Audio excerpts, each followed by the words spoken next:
Bhojpuri public news. मैं हूं हिमालय सिंह और आज की इस वीडियो में हम बात करने वाले हैं 5 भोजपुरी फिल्म के बारे में जिसका मुहूर्त लखनऊ में किया गया और इस फिल्म पांचों फिल्म बन रही है श्रेया फिल्म्स के बैनर तले।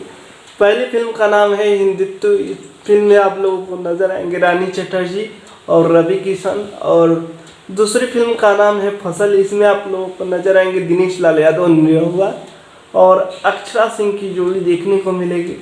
और तीसरी फिल्म है जिस फिल्म का नाम है वास्तव। इस फिल्म में आप लोगों को नजर आएंगे खेसारी लाल यादव और हीरोइन का भी चयन नहीं किया गया है।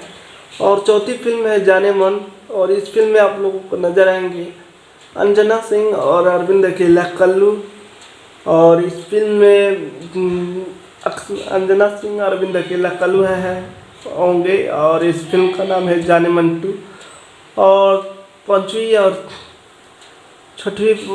फिल्म का नाम है जिस फिल्म का नाम है सन्यासी। इस फिल्म के में स्टार कास्ट में नजर आएंगे प्रदीप पांडे, चिंटू और काजल राघवानी। तो आप लोगों को इन पांचों फिल्म का न्यूज़ कैसा लगा और किस फिल्म का ज़्यादा इंतजार करते हैं कमेंट करके बताइए। और चैनल पर नए हैं तो चैनल को सब्सक्राइब कीजिए, लाइक कीजिए।